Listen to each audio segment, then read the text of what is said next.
What's up, guys? Welcome back to the Bishop Sons channel. I'm so excited for this episode, and I know as you have seen it in the title, it's a little bit contradicting, and you're wondering what this guy is about to talk about here. Don't worry, you're gonna get some. I'm gonna tell you exactly what I mean by the title of this episode. One thing that you're supposed to understand that is also written in the Bible is that without faith, you can never please God. Without faith, you can never please God. And this is something that you're supposed to know, because we see Jesus walking around in different places performing miracles. But one thing for sure is that he tends to tell people about having faith that is enabling them to actually receive the miracle, or for the miracle to happen. You see, he talks about faith during when this particular lady touches his cloak in the middle of the crowd, and he notices the power flowing out of him and all that, and he tells the woman that your faith have healed you. And also we see this with the centurion's son, about the faith being described here as well. So one thing that you're supposed to understand, that faith is really powerful energy when it comes to manifestation. And without having faith, it is so hard, actually so difficult for you to achieve your desired reality, because faith is like faith is having an assurance about something that have not yet happened, but you have a complete assurance that it's gonna happen anyway, and you are completely certain that it's gonna do that. Now, you understand that faith and fear, it's just the same energy vibrating on a different level. We see that faith is targeting the positive side of things, like assurance of something good, something that you're looking up to happening, while fear, on the other hand, is something that you are dreadful over. You don't want it to happen. A diversity, some kind of bad thing that you don't want it to completely happen. This is just the same energy. All these things haven't taken place, but it is you who is actually in the process of kind of making them to manifest in your reality. Now, the thing that happens here, and it's the interesting part of this whole thing, is the doubt. Now, you need to realize that God hates doubt, and that is why he said clearly that without faith you cannot please him. And he hates doubt because doubt is actually the contradiction of faith. It cancels out faith, and this is one thing that you're supposed to understand. It cancels out the certainty of faith. And today we want to see how we can actually use doubt in our favor, because as much as it might seem like a bad kind of energy, but there's no really bad energy. Everything is just is.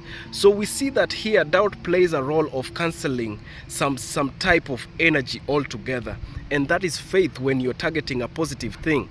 But do you know that even with the same doubt, we can actually cancel out fear? Do you know you can be in the state of where you're asking yourself, or rather imagining the worst to happen, and then you refuse to believe that fear. You say that fear is a lie. You call it a lie even before it happens, when it's still playing some imagery in your mind. You can cancel it out. How do you do this? You use the energy of doubt.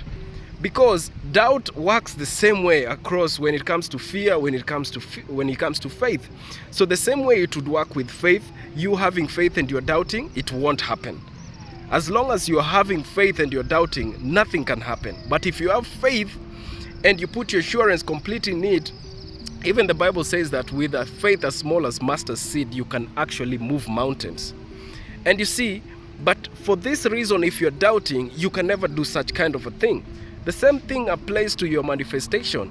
If you're having faith and you're doubting, that means your faith is cancelled out and you can never meet your desired reality. Now, fear is one of the energies that have always limited us to get to our desired reality, because our old self that actually rejoiced, or rather was thriving in this type of energy. It was eating and feeding in this type of energy that enabled it to grow. And anytime we try to take a direction to like manifest our desired reality, we see that it plays a big role, because actually fear is one of the characteristics of the old frequency, the old version of yourself. It went through these things, and these are the same things that made it to actually come to life. Because one thing you're supposed to understand is that it is by itself an entity that was actually created by you, and I've talked about that so many times here in my videos. Now understand that one of the characteristics of the old frequency is fear. It is scared, so it will try to impose that fear on you every time you're trying to take a different direction onto your desired reality. It will always make you feel like you are making a wrong decision, or rather you are going to a place where it's too risky for you. You might not do anything. So it brings a lot of doubts in your head, so that you cancel out that good energy of faith that you're imposing on something good to happen in your life. And in contradictory to that, it sprouts out fear. Now I need you to be very cautious about how your emotions come to be, because it is only at the point of awareness where you can actually tell that you've changed, or rather your emotions have changed, and which frequency are you operating on. Once you get that awareness, you can easily know that I'm operating under fear.